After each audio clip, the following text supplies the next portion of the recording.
كنا كنعرفوا بان مدينه اسفي كانت تعرضات لكارثه طبيعيه اللي هي الفيضانات اللي كانت دارت واللي كانت وقعت نهار 14 ديسمبر 2025. بزاف ديال الديور وبزاف ديال المتاجر اللي تضرروا، تقريبا 70 في المجموع على حسب واحد الاحصاء اللي كانت دار من قبل.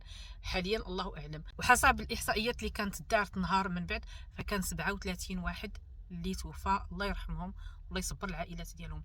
هنا كنقول اي واحد قدر على شي مساعده يديرها في سبيل الله ويحتفظ بالكرامه ديال الناس.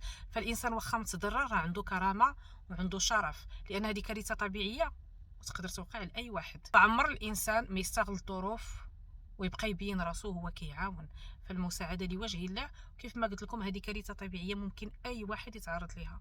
كذلك حسب التصريح كيقولوا بان في ظرف وجيز، يعني في ظرف 3 ديال السوايع تقريبا 60 ملم اللي طاحت ديال الشتاء.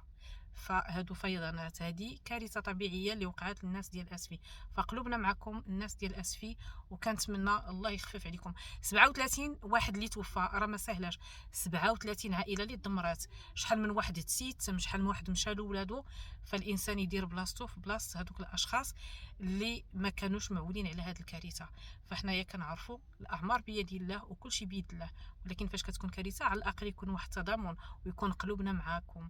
فمن هذا المنبر هذا كنعزي العائلات ديال الناس اللي توفاو، الله يصبركم والله يكون معكم. وكنعزيكم باسمي وباسم الجاليه المغربيه، لان فعلا كل شيء متألم على هذا الشيء اللي وقع. تحياتي، وقولوا لي شنو الراي ديالكم نتوما في التعليق. زل احيد السلعه.